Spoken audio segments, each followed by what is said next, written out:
My husband informed me that his sister, Emma, along with her family, would be moving in. Consequently, I had to relocate to my parents' house, causing a significant upheaval in everyone's lives. In response to the situation, Henry suggested I move to my parents' house temporarily. Expressing my frustration, I questioned Henry about the need for me to shift so that his sister could have a comfortable stay. Our 3-year marriage had been smooth until that day when Henry revealed the news about Emma moving in. Hi, I'm Ava, 27 years old, married to 26-year-old Henry. We initially worked in the same company but in different departments, gradually transitioning from friends to a married couple. After a few months of marriage, I quit my job to freelance, balancing home responsibilities with work. The revelation about Emma moving in created chaos in our previously stable married life. To provide context, Emma, Henry's elder sister, had played a maternal role in his life since their mother's passing when they were young. Despite the initial challenges, Emma became a mother figure to Henry. Emma and Henry lived with their grandparents after Henry's father remarried, eventually moving out for university. When I started dating Henry, he often spoke about Emma's nurturing role, emphasizing her significance in his life. Emma, being like a mother to Henry, had nursed him, consoled him, and protected him during their childhood. Despite the complications arising from her arrival, Henry felt indebted to Emma for her care and support. Overall, the situation brought significant changes to our lives, prompting me to move out temporarily while grappling with the impact on our marriage. Henry and Emma's close bond is understandable, having grown up together without their parents.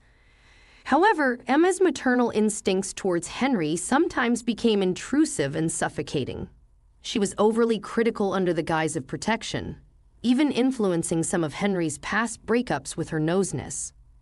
Having learned from experience, Henry never introduced his girlfriends to Emma, and I only met her on our wedding day. While Henry cherished Emma deeply, he was well aware of her snobbish attitude. On our wedding day, Emma emphasized our unique relationship, stating how inseparable she and Henry were. During her visits, she left a lasting impression with curt comments, subtly challenging my role.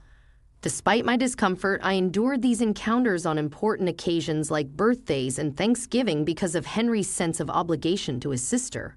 I didn't mind it initially, as Henry always intervened to protect me and made sure I wasn't left alone with Emma. However, things took a turn when my husband informed me that Emma, along with her family, was moving in. I was shocked. The lady I could barely endure for a few hours was going to stay with us, and that was too much of Emma for me. When I asked for details, she mentioned moving in for some time, needing a bigger bedroom for her son, Ben, who couldn't sleep comfortably in the guest room. Feeling overwhelmed, Henry suggested we set up the guest room for ourselves. I expressed my concerns about living with Emma given her crankiness, but Henry reassured me, emphasizing the importance of spending time together. Despite my reluctance, I agreed to let Emma have the bedroom, relocating our belongings to the guest room. Upon Emma's arrival with her family, I was dismayed to see large suitcases indicating a longer stay than anticipated. As pleasantries were exchanged, Emma began making unusual requests, starting with whether the bedroom was ready. "We're exhausted from the journey and need to rest. Please unpack my suitcase and organize our clothes in the closet. Henry, move the TV to the bedroom. My son can't sleep without it." Henry intervened, trying to calm Emma down, questioning the need for so much hassle and rearranging for just a couple of days. However, Emma revealed the surprising news that their house was undergoing a 6-month renovation, and they would be staying with us during this period. Henry and I exchanged glares, both shocked by the unexpected news. Although Henry had suggested they move in with his parents, Emma saw this as an opportunity for the family to spend quality time together. The prospect of 6 months with Emma seemed overwhelming. Henry, sensing my discomfort, helped Emma and her family settle into the bedroom. Later in the guest room, I expressed my frustration to Henry about the 6-month stay. "Henry, seriously? 6 months? I can't handle this." Henry, understanding my concerns, explained that even he was unaware of the duration and suggested giving Emma some time to settle in.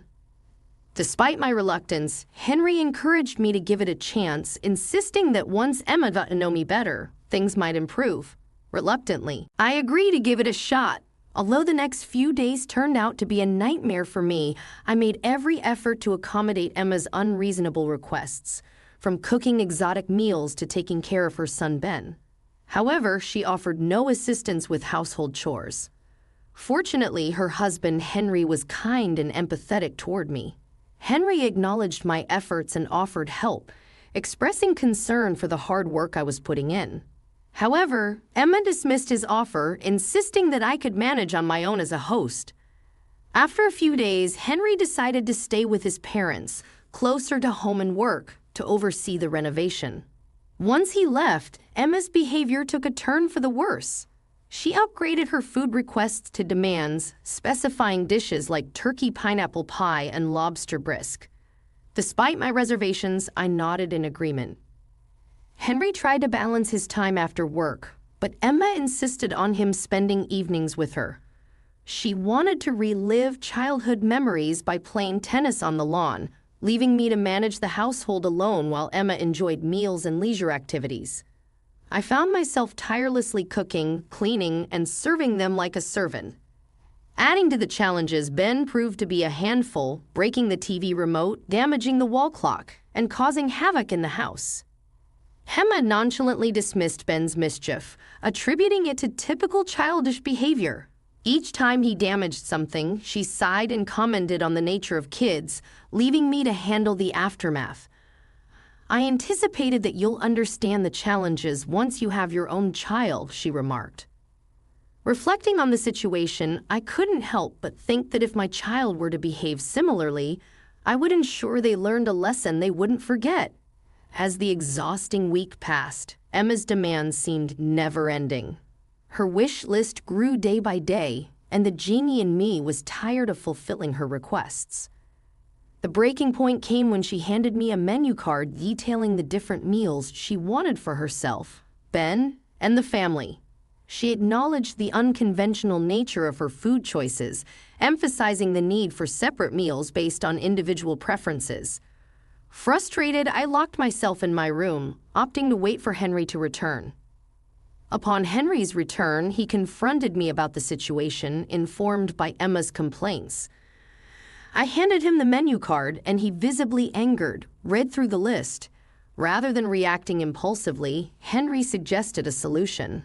"Let me do one thing," he said calmly. "You can ship to your parents' house for some time." I was taken aback. "Seriously, Henry? You want me to leave so that your sister can have a more comfortable stay in our house?" Trying to handle the situation delicately, Henry responded, "Babe, just give it some time. This might be the best solution for now." With a tug on the concern of how Emma would manage to have a comfortable stay, who would cook and clean for her, despite my reservations, I agreed to leave. Henry assisted me in packing my belongings. As we were about to depart, Emma rushed in a state of panic, questioning our sudden departure. Henry explained that I wasn't feeling well and needed some rest, so he was taking me to my parents' house. Emma, however, insisted that I could rest at their place, offering to help in the kitchen for a few days and expressing concern about bothering my parents. Henry assured her that I would stay at my parents' until I recovered, promising to return in an hour for dinner together. Emma was skeptical, questioning the duration of my stay. Henry assured her and suggested they have Chinese for dinner, but Emma was disgruntled as we left. It seemed she had just lost a free cook. Upon Henry's return, he informed me that Emma was angry when he went back home. Over the next few days, Emma allowed her son Ben to vandalize the house in an attempt to get back at me. Each time Ben broke something, she would take a picture and send it to me, mentioning the damage caused. Messages like "Ben broke your flower vase" or "Ben broke your wall paintings" flooded my inbox. I chose not to respond directly but forwarded the messages to Henry, who was gradually losing patience. Attempting to confront Emma, Henry raised the issue only to have her dismiss it as Ben's mischievous behavior. Despite Henry's efforts, Ben continued to create chaos in the house. The situation escalated as Ben purposefully damaged various items, reminiscing about a past incident where Henry himself had broken a valuable Buddha statue during a visit to Uncle Daniel's house. Despite Henry's insistence, Emma defended Ben's actions, arguing that it was merely a child's misbehavior. The disagreements persisted, but Ben showed no signs of backing off, persistently creating havoc in the house. Henry's respect and affection for his sister were rapidly diminishing. I received a notification that my ATM card had been blocked due to multiple incorrect PIN entries. Strangely, I had left the card at home and didn't attempt any transactions. It was clear that Emma was behind the tampering, though the banking system thwarted her attempts to withdraw money. Relieved, I sighed, only to realize that my wallet containing both debit and credit cards was still at risk. Concerned about a potential misuse of my credit card, which didn't require a PIN, I panicked and rushed to contact the bank. Unfortunately, before I could block it, $10,000 had already been withdrawn, reaching the card's credit limit. Frustrated, I contacted the bank to report the unauthorized transaction and declared the card as lost. Losing my patience, I decided to confront Emma and put an end to her actions. I called Henry, explaining the situation and my intention to address the issue immediately. Despite his request to wait, I ignored him and headed straight to my house. Upon reaching home, I was shocked to find it in disarray. Ben had vandalized the living space with scattered cushions, broken toys, and half-eaten fruits. The dinner table resembled a chaotic mess. Emma, seemingly unfazed, was playing with her son on the couch. In disbelief, I confronted her about the state of the house and questioned her involvement in tampering with my cards. Emma, defensive and indignant, rejected the accusations, labeling them outrageous and threatening to involve Henry. She predicted dire consequences for me, including the possibility of him divorcing me for misbehavior. I couldn't help but stare at Emma's audacious behavior. She attempted to call Henry, who didn't respond initially. After a few minutes, Henry entered the scene and Emma hurried towards him, hugging him tightly. "Henry, thank God you're here. Your wife is accusing me of tampering with her cards. She's harassing me and my son. Chase her out of this house and your life. She's a devil." Henry, however, was not swayed by her theatrics. He rebuked her, asserting, "She's wrong. You didn't tamper with her cards. You stole her cards and the money. I've had enough of you. You're a narcissist. You're no longer the sister who nursed me as a kid. You've become a demon." The force of Henry's words left Emma frozen, and I too stood in shock. Henry's normally composed demeanor was shattered by the gravity of the situation. "Have you lost your senses?" Henry continued, his anger palpable. "Talk to your sister like this? I'm the one who raised you. I nursed you when you were ill. I took care of you. I stood by you when you had no one." Henry expressed his frustration, emphasizing that Emma's actions were causing him significant distress. This confrontation marked a turning point in their relationship. Emma, taken aback by Henry's stern words, began to sob, seemingly attempting to escape the ordeal. However, Henry wasn't swayed and insisted that she return the cards before leaving. "In that case, I'll leave this place immediately," Emma declared, adopting a defiant tone. "By all means, but before that, give back the cards," Henry demanded. Emma responded with defiance, denying any possession of the cards and accusing me of manipulating Henry against her. She resorted to name-calling, dismissing me as a treacherous woman. Henry wasn't buying into her narrative and insisted that she return the cards and the $10,000 she had withdrawn from the credit card. "Enough, cut the crap. Give me my card and the $10,000 you've withdrawn from the credit card or else." Henry's firm tone left no room for negotiation. The confrontation reached a critical juncture, and it was clear that Henry was determined to unravel the truth and hold Emma accountable for her actions. The situation escalated when Ben, in an act of mischief, started playing with the cards and broke them into pieces. Witnessing this destructive act was the final straw for Henry. Filled with rage, he declared, "That's it. I've tolerated you enough. Leave my house right away. I'm breaking all ties with you. I don't want to see your face ever again." Emma pleaded with Henry, desperately trying to salvage the relationship. "Henry, don't do this, please. You're my only family. You can't abandon me," she implored. Ignoring her pleas, Henry made a decisive call to Emma's husband and narrated the entire situation. Henry, unaware of the extent of Emma's actions due to his busy schedule overseeing house renovations, was shocked upon hearing the details.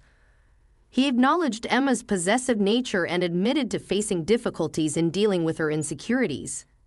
Emma exhibited controlling behavior, preventing Henry from meeting female friends and colleagues.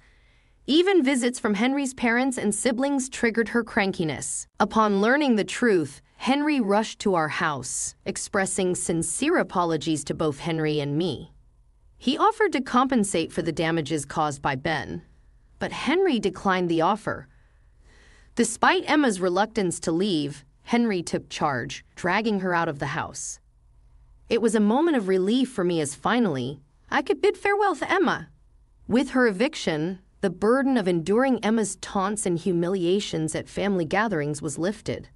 The incident became hot gossip among the extended family, with everyone acknowledging how justice was served to Emma. She was left to spend the remaining months at her in-laws' place, where her mother-in-law wasn't making things easy. Henry, choosing to turn a blind eye, wanted Emma to experience the consequences of her actions. I felt a sense of satisfaction that Henry had finally seen through Emma's facade and recognized her true colors. This ordeal marked the end of Emma's disruptive presence in our lives, providing a welcome respite from her toxic influence.